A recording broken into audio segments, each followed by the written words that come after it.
Halo semuanya, Assalamualaikum warahmatullahi wabarakatuh. Salam sejahtera untuk kita semua. Perkenalkan, kami dari kelompok 8 yang beranggotakan Mahdayati, Mona Lisa, dan Paujiah. Di sini kami akan menjelaskan tentang pengorganisasian struktur organisasi. Nah, penasaran kan? Yuk langsung saja. Pada video kali ini yang akan kita bahas adalah yang pertama, desain organisasi, yang kedua, elemen-elemen struktur organisasi, yang ketiga, tipe-tipe desain organisasi, yang keempat, struktur organisasi, yang kelima, tipe-tipe struktur organisasi, yang keenam, 4 blok pembangunan organisasi, yang ketujuh, pengurangan jumlah karyawan. Apakah desain organisasi itu? Desain organisasi merupakan langkah awal dalam memulai pelaksanaan kegiatan perusahaan untuk pencapaian tujuan perusahaan, yang artinya menciptakan atau mengubah struktur organisasi. Apa sajakah elemen-elemen struktur organisasi? Yang pertama adalah spesialisasi kerja, yang artinya membagi pekerjaan antar karyawan menjadi tugas-tugas yang terpisah. Yang kedua ada departementalisasi, yang artinya adalah proses penentuan cara bagaimana kegiatan-kegiatan dikelompokkan. Yang ketiga adalah rantai komando, yang artinya garis wewenang dari tingkat organisasi yang tinggi ke yang rendah yang menegaskan siapa melapor kepada siapa. Yang keempat ada rentang kendali, yang artinya adalah jumlah staf yang dapat diarahkan dan dikelola oleh seorang manajer secara efisien dan efektif. Yang kelima ada sentralisasi dan desentralisasi. Sentralisasi adalah pengambilan keputusan terkonsentrasi pada tingkat level organisasi yang lebih tinggi, sedangkan desentralisasi adalah pekerja level bawah bisa memberikan input atau bahkan membuat keputusan. Yang terakhir, ada formalisasi. Dalam organisasi yang terformalisasi, terdapat pekerjaan yang eksplisit, syarat dengan aturan organisasi dan secara jelas menggambarkan prosedur yang terkait dengan proses kerja.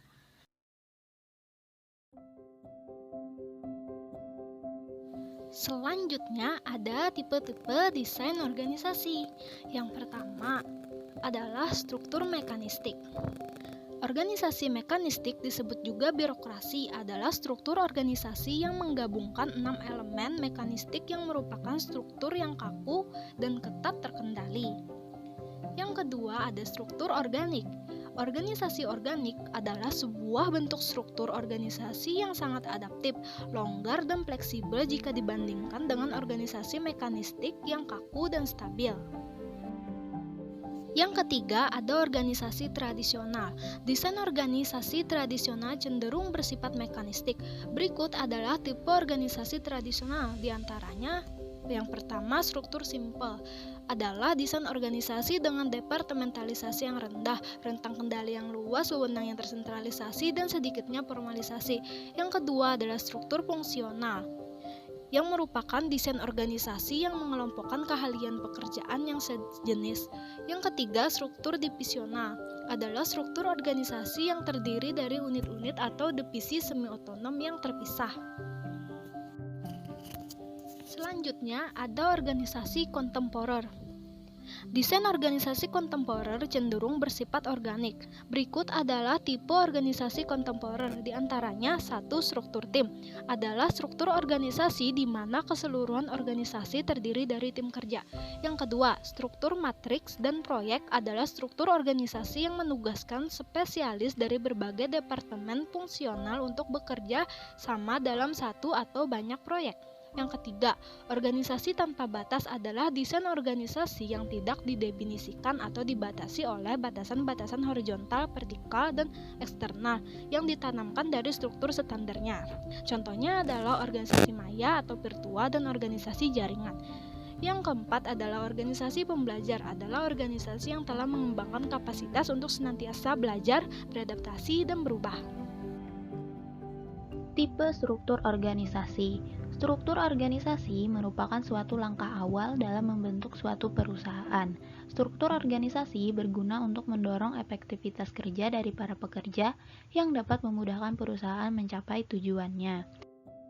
Struktur organisasi memiliki beberapa bentuk, yaitu bentuk organisasi lini, organisasi fungsional, organisasi lini dan staf, organisasi lini, staf, dan fungsional, dan yang terakhir organisasi komite. Organisasi lini. Pada bentuk ini, garis wewenang dan kekuasaan terhubung dari atasan ke bawahan secara langsung. Organisasi dengan bentuk struktur ini adalah organisasi yang sederhana dan relatif kecil. Pimpinan tertinggi adalah satu-satunya orang yang berkuasa dalam pengambilan keputusan. Berikut bagian bentuk organisasi lini. Keunggulan. Pertama, kesatuan pimpinan dan komando sangat dipertahankan. Kedua, pimpinan berhubungan langsung dengan karyawannya. Ketiga, proses manajerial berjalan cepat. Keempat, pengawasan serta koordinasi mudah dilaksanakan. Kelima, kedisiplinan, semangat kerja, dan solidaritas tinggi. Kekurangan, tujuan pribadi pimpinan dan tujuan organisasi cenderung sama. Kedua, pimpinan cenderung otoriter. Ketiga, organisasi terlalu bergantung pada pimpinan. Keempat, proses perencanaan keputusan kebijaksanaan kurang baik karena dilaksanakan hanya oleh pimpinan. Yang terakhir, bawahan kurang berkembang.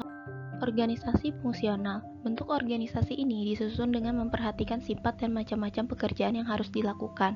Pembagian kerja dibuat secara sungguh-sungguh dengan memperhatikan spesialisasi pekerja dan setiap atasan hanya mengerjakan suatu tugas yang sesuai dengan spesialisasinya. Berikut ciri-ciri organisasi fungsional. Keunggulan, pimpinan tertinggi dibantu oleh atasan atau pimpinan lain yang berada di bawahnya dalam melaksanakan tugas. 2. Spesialisasi karyawan dapat dikembangkan. 3. Karyawan akan terampil pada bidangnya masing-masing. Keempat, efisiensi dan produktivitas kerja dapat ditingkatkan. Yang terakhir, karyawan yang mengerjakan pekerjaan yang sama akan memiliki solidaritas moral dan kedisiplinan yang tinggi. Kemudian kekurangan. Pertama, beberapa atasan yang dapat memerintah seorang pekerja dapat membuat pekerja bingung karena perintah yang kemungkinan berbeda-beda. Kemudian, karyawan sering bosan akan pekerjaannya. Ketiga, para karyawan sulit mengalihkan tugasnya. Keempat, koordinasi secara menyeluruh menjadi sulit dilakukan. Dan yang terakhir, suatu kelompok terkadang memiliki solidaritas yang berlebihan. Baik, di sini dapat dilihat bagaimana bagian bentuk organisasi fungsional. Organisasi lini dan staf. Bentuk struktur ini merupakan gabungan dari bentuk organisasi lini dan organisasi fungsional. Sama dengan organisasi lini, garis kekuasaan pimpinan ke bawahan dan asas komando tetap dipertahankan. Pimpinan tetap sebagai pengambil keputusan, tetapi pada bentuk ini para pekerja juga dapat membantu dengan memberikan saran, data, dan informasi yang dapat digunakan sebagai acuan dalam mengambil keputusan. Berikut keunggulan dan kekurangan organisasi lini dan staf. Bagian bentuk organisasi lini dan staf. Organisasi lini, staf, dan fungsional. Bentuk organisasi ini merupakan gabungan dari organisasi lini, dan staf, serta organisasi fungsional. Keunggulan-keunggulan dari ketiga organisasi tersebut diambil untuk diterapkan, sedangkan yang kurang baik dihilangkan. Pada tingkat Dewan Komisaris, digunakan bentuk organisasi lini dan staf, sedangkan pada tingkat di bawahnya yaitu manajemen menengah, digunakan bentuk struktur fungsional. Berikut bagian dari organisasi ini. Organisasi komite. Dalam bentuk organisasi ini, anggota-anggotanya memiliki wewenang yang sama dan pimpinannya kolektif. Pada organisasi ini, pimpinan diutamakan yang berarti terdapat pimpinan kolektif presidium, dan komite melaksanakan kegiatan-kegiatan manajemen. Komite dapat bersifat formal maupun informal. Kewenangan anggotanya dibagikan secara khusus dan dibentuk sebagai bagian dari struktur organisasi formal. Berikut ciri-ciri organisasi komite. Keunggulan yang pertama, keputusan biasanya lebih baik karena merupakan keputusan bersama. Kedua, kecenderungan dalam tindakan otoriter dapat dicegah. Ketiga, pembinaan dan partisipasi anggota dapat ditingkatkan. Kekurangan pertama, keputusan merupakan keputusan bersama sehingga sulit menentukan penanggung jawabnya. Kemudian, dalam mengambil keputusan memerlukan waktu yang lama dan biaya yang besar. Ketiga, adanya suara mayoritas yang memungkinkan adanya pemaksaan dalam voting. Berikut bentuk bagian organisasi komite. 4 blok pembangunan organisasi. Sebagaimana dikemukakan oleh Stoner, Freeman dan Gilbert pada tahun 1995, terdapat 4 pilar atau building blocks yang menjadi dasar untuk melakukan proses pengorganisasian, yaitu yang pertama, pembagian kerja. Contohnya, di dalam bisnis restoran, terdapat pembagian kerja yang mana dapat berupa pembagian kerja untuk bagian dapur, pelayanan pelanggan di meja makan, kasir, dan lain-lain. Yang kedua, pengelompokan pekerjaan. Contohnya, pada restoran bisnis, yaitu bagian pencatatan menu. Bagian tersebut bertugas memberitahukan menu kepada bagian dapur hingga pengiriman makanan dari bagian dapur kepada pelanggan di meja makan. Kegiatan tersebut bisa dikelompokkan menjadi satu departemen yang saling bekerja sama. Yang ketiga, penentuan relasi antar bagian dalam organisasi atau hierarki. Terdapat dua konsep penting dalam proses penentuan hierarki, yaitu span of management control, yang artinya berkaitan dengan jumlah orang atau bagian di bawah suatu departemen yang akan bertanggung jawab kepada departemen atau bagian tertentu. Contohnya, dari bisnis restoran tadi, di setiap bagian diperlukan beberapa orang di bawah atasan, yaitu 1 orang untuk bagian keuangan, 2 orang untuk bagian dapur, dan 3 orang untuk bagian pelayanan. Konsep yang kedua, chain of command, yaitu menjelaskan bagaimana batasan kewenangan dibuat dan bagian mana yang akan melapor ke bagian yang telah ditentukan. Chain of command juga menunjukkan garis perintah dalam sebuah pengorganisasian dari hierarki yang paling tinggi ke hierarki yang paling rendah. Contohnya dapat kita ketahui bahwa pelayan 1, pelayan 2, dan pelayan 3 memiliki batasan kewenangan dalam pekerjaannya di bagian pelayanan dan tidak berwenang untuk melakukan pekerjaan di bagian keuangan atau dapur. Dan setiap pelayanan bertanggung jawab kepada kepala bagian pelayanan. Yang keempat, koordinasi. Contohnya, pada bagian pemasaran dan bagian keuangan. Agar tingkat penjualan meningkat, maka bagian pemasaran mengusulkan untuk menaikkan biaya promosi. Jika bagian keuangan dan pemasaran tidak berkoordinasi, dapat dibayangkan akan terjadi konflik kepentingan antar bagian. Padahal kedua bagian tersebut sebenarnya bermaksud baik bagi kepentingan perusahaan. Dengan menaikkan biaya promosi, maka bagian pemasaran berharap agar penjualan meningkat. Jadi jelas intinya bahwa semua kegiatan yang akan dilakukan harus berkoordinasi. Selanjutnya, pengurangan jumlah karyawan menggunakan strategi downsizing. Berbicara mengenai downsizing berarti penurunan ukuran, dan downsizing sebagai penurunan jumlah karyawan dalam suatu perusahaan. Tujuan downsizing adalah meningkatkan efektivitas dan meningkatkan efisiensi kerja perusahaan. Meningkatkan efektivitas berarti strategi perusahaan dapat dijalankan dengan baik, cepat, dan akurat.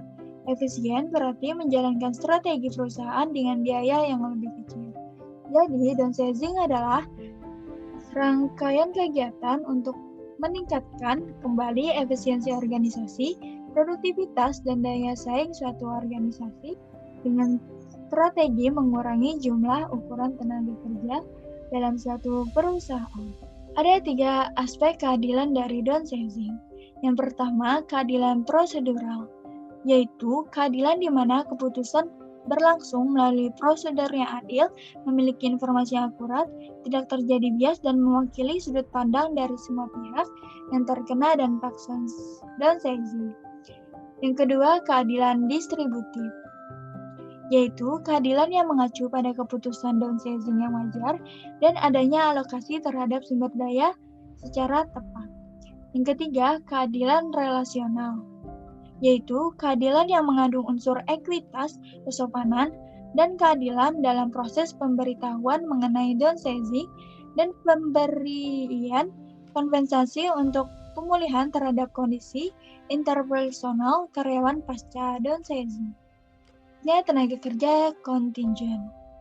Tenaga kerja kontingent adalah para pekerja tidak tetap, pekerja lepas, atau pekerja kontrak yang direkrut berdasarkan permintaan terhadap jasa mereka. Alasan melakukan pengurangan jumlah karyawan.